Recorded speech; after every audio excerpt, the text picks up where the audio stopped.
What's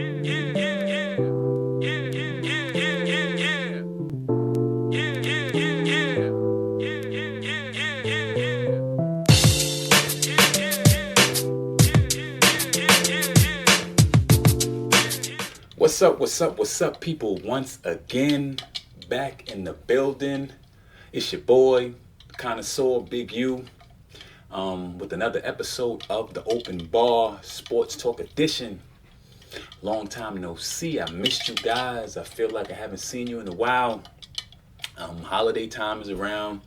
Been busy, been doing things, but always got to find time to chop it up with my people about, as you know, sports, mainly basketball, from a New York Knicks fan's point of view. So recently, I've been kind of depressed, with the performance of the New York Knicks, with the team doing terribly, being like at one point the team with the worst record in the NBA. Last video I talked about the firing, the letting go of Coach Fizdale, and we moved into the Mike Miller era. So, what has that done for us? Not bad so far. Not so good, but so far so not terrible. Before we was terrible. We're a bad team. We're going to be bad, but I always said we at least needed to look like we're trying to do something. And the new coach has seemed to be able to get us looking like we're trying to do something.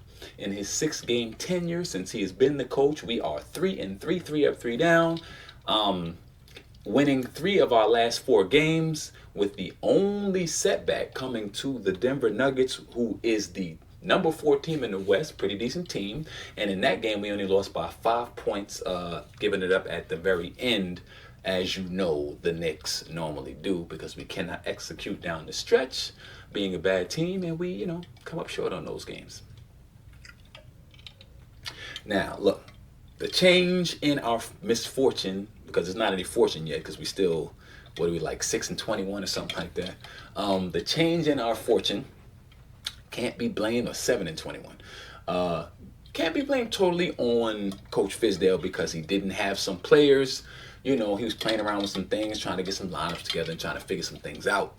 I think I gave him quite an amount of time to get through those early issues and then figure something out to have the team looking like something. To me, they never looked like anything. And now the team is starting to look like they're trying to claim an identity. Coach Miller has shortened the lineup, so you kind of know who you're going to see out there playing at a given time. The point guard position has been shored up with the return of Elfrid Payton. So you got Ntilikina and Payton running the point, where you had, Randall bringing the ball up, Marcus Morris bringing the ball up. I think they threw a jersey to Spike Lee at one time, had him bringing up the ball. But right now, you got your point guard position figured out. Elfrid Payton is playing solid, mistake-free basketball. He does not turn the ball over much. And as you know, if you know anything about basketball, possessions are key. Possessions are gold.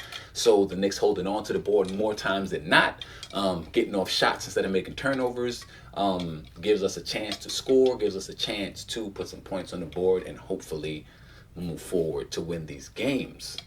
The last game that we just had against the Atlanta Hawks was a blowout of epic proportions. Shout to my man Trae Young, Boomer Sooner, who had like 40 some odd points in that game. But the Knicks delivered an old-fashioned ass whooping. Yes, the whooping with the H, the whooping. The Knicks whooped their ass, and 143 to 120. They scored the most points that a Knicks team had scored since the 1980s. Looking pretty much like they were looking like a playoff contender in that game, which again, pump the brakes. I know they're not a playoff contender. I know they're not good by any stretch of the imagination, but we got a glimpse at what the young talent that we have could possibly be if they are solidly coached, if they put forth a solid effort throughout a full 4-quarter game. And those guys looked kind of good. I was impressed. I was enjoying myself. I was feeling good. They scored about 75 points in the first half. I was scared to death because the Knicks do well in many a first half, only to sputter, slow down, and die in the second half where the game matters. But this game, throughout until the end, they did what they were supposed to do and came out with that desired result, which was another win, big time blowout. Props to the Knicks, props to Coach Miller for getting these guys, rallying them, because in some situations, I think the players supposedly like Coach Fizdale. He had a good relationship with the young players. So when they get rid of a guy like that, sometimes there's a backlash, and the team may go into a doldrums where they may lose 4 and 5 and 6 in a row, which for the Knicks, they had already lost 5 and 6 and 7 in a row, so it wouldn't have looked any different. But what they have done instead is turned it around, won 3 of their last 4, like I said, and you can't speak enough positives about what they're doing right now. Hopefully they can continue. One of the big things that I think that has made some difference somewhat, not that we've played juggernaut opponents, because aside from Denver, we haven't played a lot of great teams, but the teams that we've played, aside from the Hawks, have all had better records than the Knicks. They seem to be putting in a concerted team effort on defense.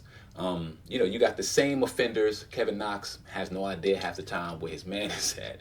Mitchell Robinson has decreased his foul output, where he's staying on the floor, and having that anchor to the defense is huge, and keeping the other team from just running to the basket, on a layup line, which is, what normally happens in the Knicks games. We do have a couple of big guys. Bobby Portis, he's more focused on the offensive end, does not block near a shot, and rarely gets a defensive rebound.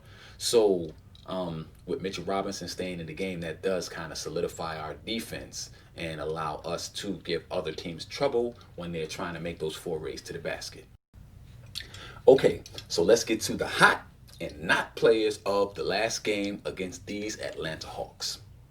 On first, the hot side, you have the Rook, R.J. Barrett, the Maple Mamba, returning to prominence.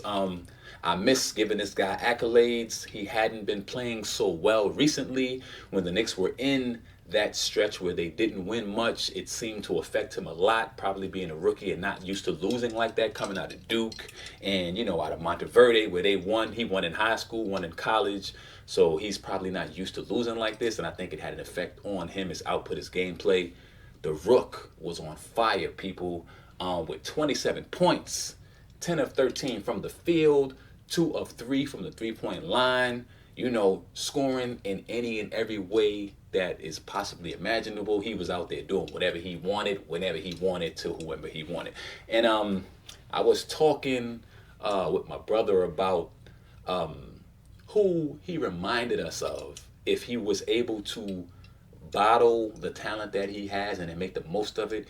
He was giving me Kawhi Leonard vibes, man, because he's very aggressive.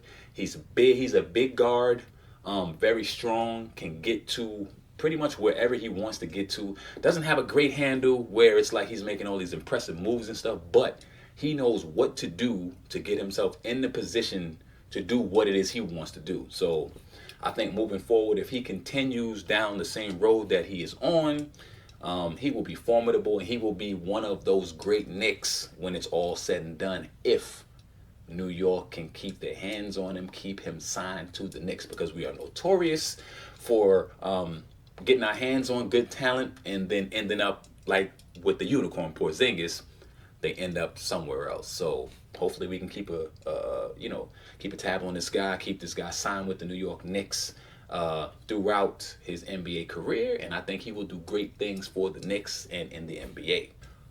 On the not side of the coin, the not players of the game would have to have been the Atlanta Hawks defense, or the lack of defense, however you want to call it. The Knicks scored 143 points. Now, this is the Knicks we're talking about. The 6-21 Knicks when they played Atlanta. A Knicks team who at sometimes struggled to reach 100 against teams like the Orlando Magic and, teams that aren't even that good. We struggled to score points against.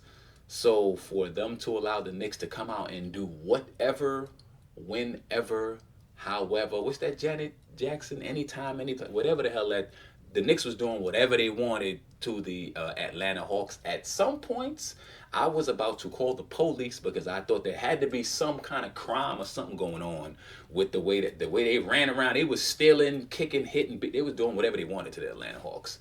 So the Atlanta Hawks might need to reconsider what they are considering a defense, and scrap that and start over from scratch to figure out what they need to do, because it was looking like it looked like pregame when you're just taking layups on the layup line. That's what it looked like the Knicks were doing. Or when you're in practice running your 5-on-5 offense against nobody, when the coach said, don't shoot the ball, pass it 10 times, there's nobody stopping you guys, and then whenever you want to shoot and score, the coach says, go ahead and shoot, and then you just shoot by yourself. That's what it looked like against the Atlanta Hawks. It was ridiculous, and I was ashamed for them.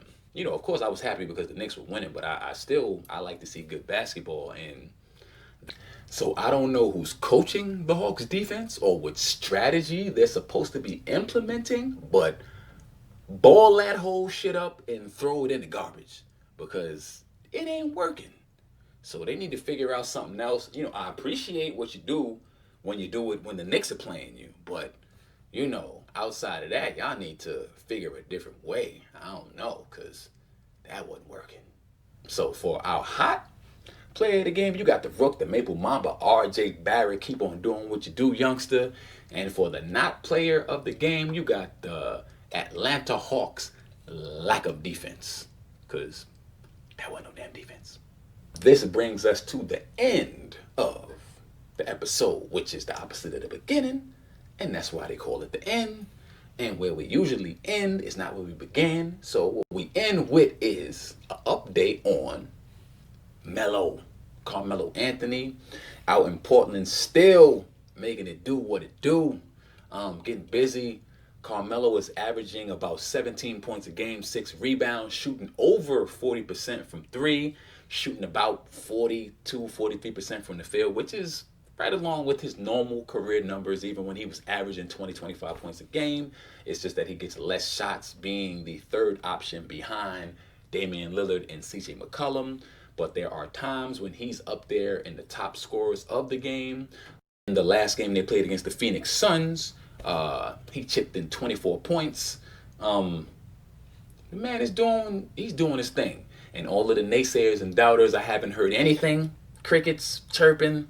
Haven't heard anything about Melo not belonging after they talked all that shit before he was back in the league and was defending him not being in the league. And I don't know if that's something that the NBA pays people to do or whatever, to try to push a narrative to make it seem like the blackballing that was being done to him was for some legitimate reason.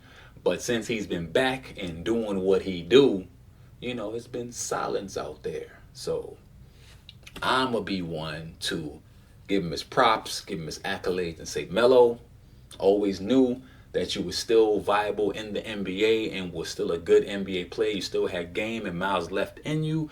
Keep it up. I will keep following you, and I will keep updating you guys on what, where, and how he is doing. That brings us to the close of this episode.